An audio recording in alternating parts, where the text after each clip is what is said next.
Ito ang pinagba-viral na banat ni Katunying Taberna kay Senri. Pakinggan ninyong mabuti. Kambatsero, hindi ako makapaniwala na may flood control insertion si Senator Risa Hontiveros hanggang ngayon. Kasi sumagot si Senator Risa Hontiveros sa patutsadang ito ni Katunying.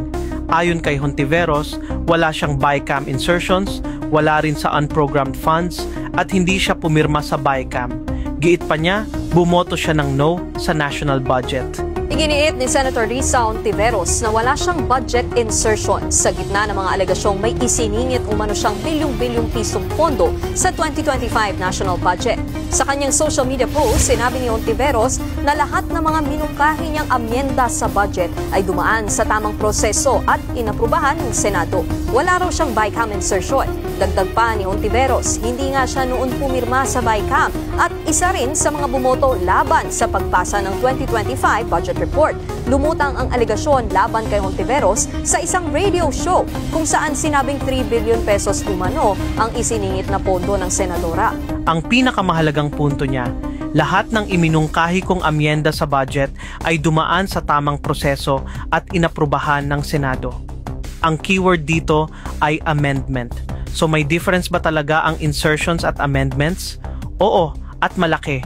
Ang insertions ay illegal at secretive. Mga bagong item na idinadagdag sa GAA na wala sa Original National Expenditure Program o NEP na isinumite ng Pangulo.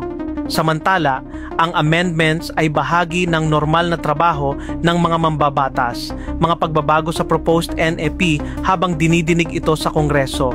Ibig sabihin, ito ay pinagdedebatehan, pinagbobotohan at dumadaan sa tamang proseso. Kasama sa amendments ang realignments, reductions or increases at institutional amendments o committee-wide changes. Ang mahalaga, transparent ang proseso at may deliberation.